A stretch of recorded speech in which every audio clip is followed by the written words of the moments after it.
वहीं बीजेपी सांसद रमेश पिधूड़ी ने दिल्ली के मुख्यमंत्री अरविंद केजरीवाल को चुनौती दी है कि अगर वह सही मायने में यह दावा कर रहे हैं कि बीजेपी के खिलाफ पूरे दिल्ली में एंटी इनकम्बेंसी है तो वह उनको किसी भी वार्ड से चुनाव लड़कर देख लें, वह खुद उनका मुकाबला करेंगे। जनतंत्र टीवी के राजनीतिक संपादक अखिलेश मिश्र से खास बातचीत में उन्होंने कहा कि अपने बयानों से पलटी मारने में और झूठी तस्वीर पेश करने में अरविंद केजरीवाल महारथी हैं।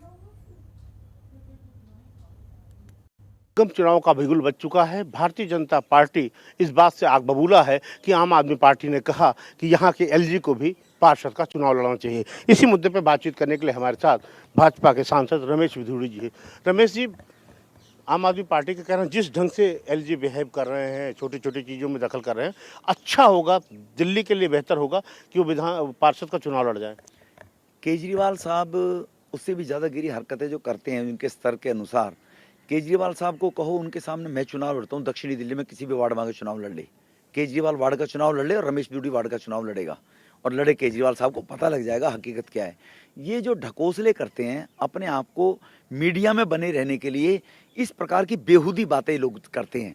ऑनरेबल लेफ्टिनेंट गवर्नर का पद संवैधानिक पद है, उस संवैधानिक पद की गरिमा को तार तार करने के लिए कि सभी मीडिया अब इसको पकड़ेंगे।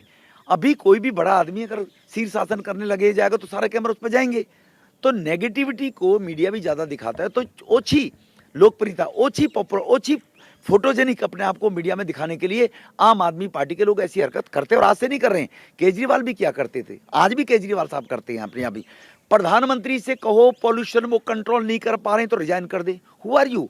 आप बनारस में लड़ने गए थे ना, अपनी हैसियत देखिए प्रधानमंत्री के लेवल में केजरीवाल ने, कि केजरीवाल साहब की हैसियत क्या है देखिए ना।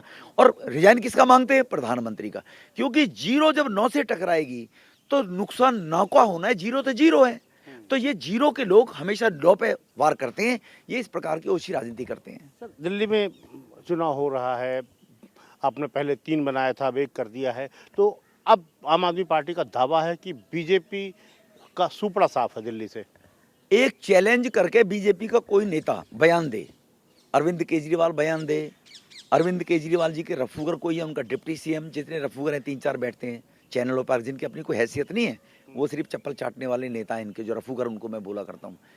उनको ये बोलो कि वो ऑथेंटिसिटी के साथ, गारंटी के साथ में बयान दे कि एमसीडी में अगर बीजेपी जीतेगी तो ये राजनीति के बारे में क्या सोचेंगे।